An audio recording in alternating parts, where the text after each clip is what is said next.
अपने जीवन में आगे बढ़ना कौन नहीं चाहता। सभी अपने लाइफ में लगातार सफलता की सीढ़ियां चढ़ना चाहते हैं।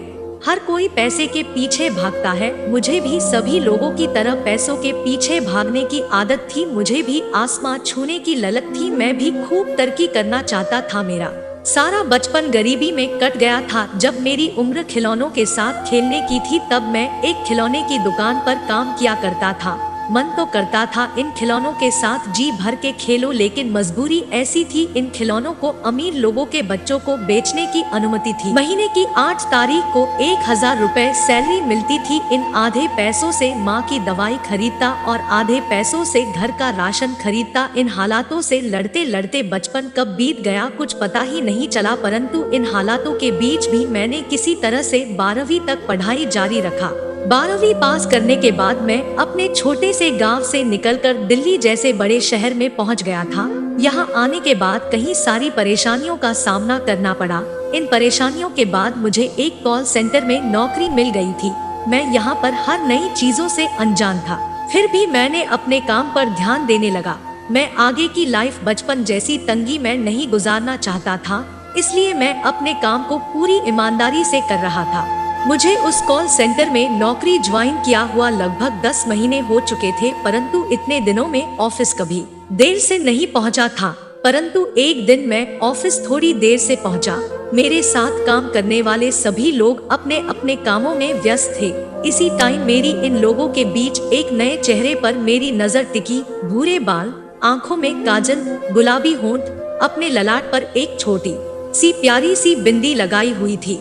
बायां हाथ से अपने चेहरे पर आने वाले बालों को हटा रही थी, मगर फिर भी उसके बालों के लट उसके चेहरे पर आ रही थी। उसे देखने के बाद मुझे अपने आंखों को दूसरी ओर करने का दिल ही नहीं किया। ऐसा लग रहा था मानो आज पूरी दुनिया थम सी गई थी। इतना सुंदर चेहरा देखकर मेरा दिल नजरें हटाने को नहीं कर रहा था।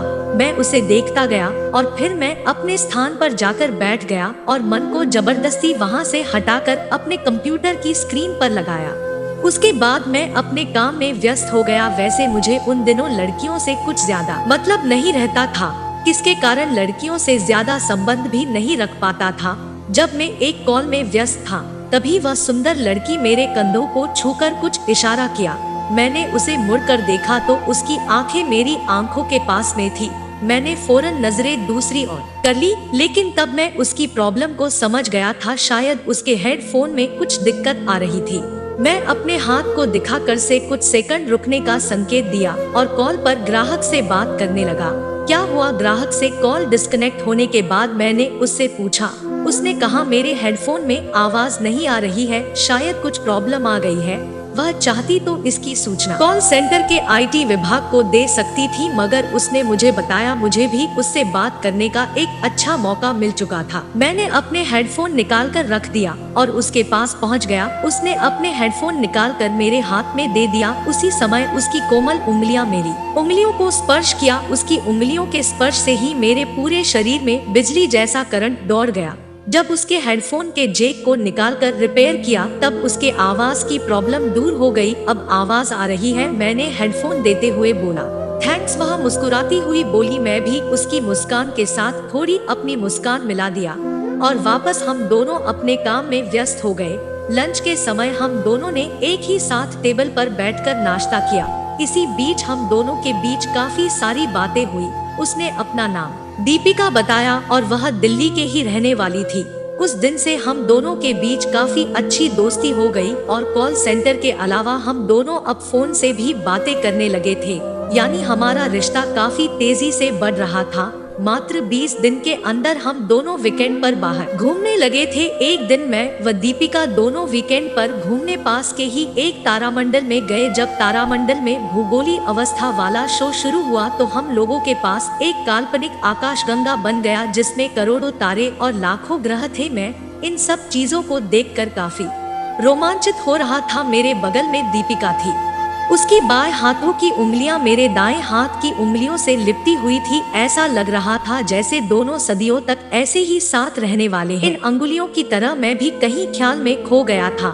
इस काल्पनिक आकाशगंगा में मैं और दीपिका कहीं वास्तविक हमसफर बनकर पूरी आकाशगंगा में सफर करने लगे। मेरा यह भ्रम उस वक्त टूटा जब तो खत्म हुआ। वह लोग वहाँ से बाहर निकलने लगे। तारामंडल के मुख्य दरवाजे के पास फूलों की एक दुकान थी जिसमें गुलाब के अलावा कई प्रकार के फूल बिक रहे थे। मैंने उस दुकान से 60 रुपए देकर एक गुलाब का फूल खरीद लिया और एक अच्छा मौका देखकर दीपिका को प्रपोज कर दिया। दीपिका के साथ में पिछले 1 महीने से अधिक दिनों से रह रहा था, परंतु आज उसे प्रपोज करते समय मेरी धड़कन किसी सुपरफास्ट ट्रेन की रफ्तार से कम नहीं धड़क रही थी। मेरी धड़कन को बिना मेरे सीने पर सर रखे ही दूर से ही साफ साफ सुना जा सकता था, आई लव यू। उसके होठों से यह चंद शब्द सुनकर मेरे कानों को देसी तृप्ति महसूस हुई, जैसी सूखी रेत पर बारिश की बूंदे की बौछार हुई हो। उस दिन में काफी खुश था। उसके बाद हमारी लाइफ में हर तरह खुशियां ही खुशियां थी। अगले महीने ही मेरा प्रमोशन हो गया और कॉल रिसीवर से सीधा फ्लोर मैनेजर बना दिया गया, जिसके कारण मेरी सैलरी भी दोगुनी हो गई थी। अब जिंदगी मजे से कट रही थी। कुछ पैसे माँ कोडो भेजने के बाद अच्छे खासे पैसे की बचत कर लेता था। इसके अलावा दीपिका के साथ हर वीकेंड में कहीं ना कहीं घूम लिया करता था। मैं और दीपिका एक साथ कई रातें होटल में बिताए। हम दोनों ने वह सब कर लिया जो शादी से पहले नहीं करना चाहिए था। हम दोनों ने कई बार संबंध बना लिए थे। एक रात हम दोनों दिल्ली के एक बूम लाइट नामक होटल में थे। उस रात मैंने दीपिका को शादी के लिए बोला तो उसने यह कहकर मना कर दिया, मैं अभी इसके बारे में नहीं सोचती हूँ, लेकिन जल्द ही बता दूंगी सोचकर। ओके कोई बात नहीं, मुझे भी शादी की कोई जल्दबाजी नहीं है। उसके जवाब के बदले मैंने बोला, दीपिका अब मेरी लाइफ की एक विभिन्न अंग बन चुकी थी। उसके बिना जीने की कल्पना करना भी मेरे लिए मौत सा हो गया था। एक दिन मैं ऑफिस के लिए निकलने ही वाला था, तभी गांव से छोटे चाचा का फोन आया और उन्होंने बताया कि तुम्हारी माँ की तबीयत काफी खराब है। इनके किडनी में इन्फेक्शन है। माँ का जल्द से जल्द ऑपरेशन कराना होगा, वरना उसकी जान भी जा सकती है। यह सुनकर मैं काफी परेशान हो गया। मैंने इतने दिनों में कुछ पैसे के अलावा कुछ दोस्त भी कमा चुका था। माँ के इलाज के लिए मैं अपने दोस्तों और कंपनी से एडवांस लेने के बाद पूरे 1,20,000 रुपए का इंतजाम कर लिया था। माँ की बीमारी के बारे में जब दीपिका को मालूम पड़ा तो वह भी मदद के लिए 10,000 रुपए लेकर मेरे पास आ गई। माँ के ऑपरेशन के लिए इतने पैसे पर्याप्त थे। रात हो गई थी, इसलिए मैंने दीपिका को अपने कमरे में ही रुकने के लिए बोल दिया, क्योंकि वह जहाँ रहती थी मेरे यहाँ से काफी दूर पड़ता था। तो आज पहली बार मेरे कमरे में नहीं रुक रही थी।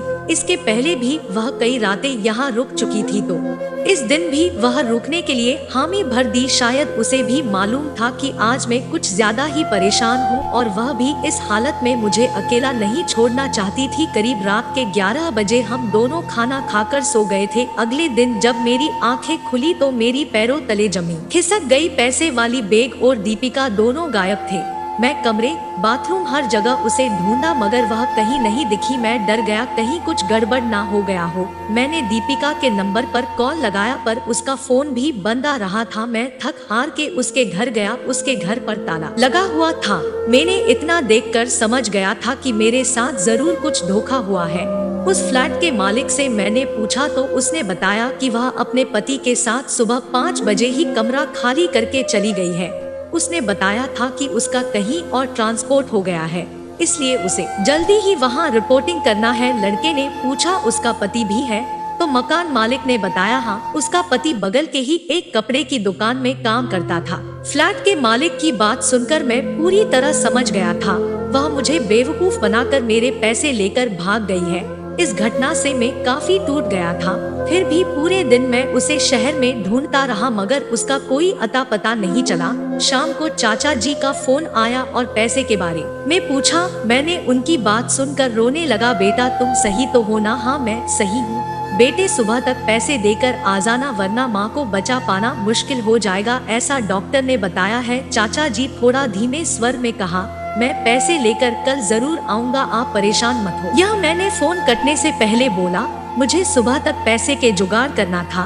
मेरे पास कोई उपाय नहीं था। फिर अचानक मेरे दिमाग में एक आइडिया आया और मैं अपने मकान मालिक के घर में ही चोरी करने के लिए चला गया। मैं जानता था यह गलत है। मेरे दिमाग ने इसे करने से कई बार रोकने की कोशिश की, मुझे माफ करना, आत्मा को मार कर घर के अंदर चला गया। रात के करीब 2 बज रहे थे। मैं घर के अंदर चोरी करने के लिए जैसे ही गया, सेक्रेटरी वालों ने मुझे पकड़ लिया और मुझे पुलिस के हवाले कर दिया गया। घर जाने के लिए सुबह मेरी गाड़ी थी, परंतु मैं जेल चला गया। उधर मेरी माँ ऑपरेशन के लिए तड़पती रही और चाचा अस्पताल के बाहर मेरा इंतजार करते रहे। डॉक्टर बार बार चाचा को पैसों के लिए बोलता रहा, मगर वहाँ ना तो मैं पहुँच पाया, ना ही पैसा पहुँचा।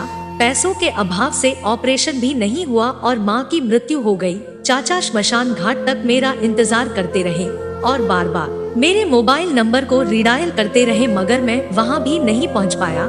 इस तरह से मेरा सब कुछ बर्बाद हो गया और मैं कई वर्षों तक जेल में ही रहा। मेरी गलती सिर्फ इतनी थी कि मैंने किसी से सच्चा प्यार किया था, किसी पर खुद से ज्यादा विश्वास किया था।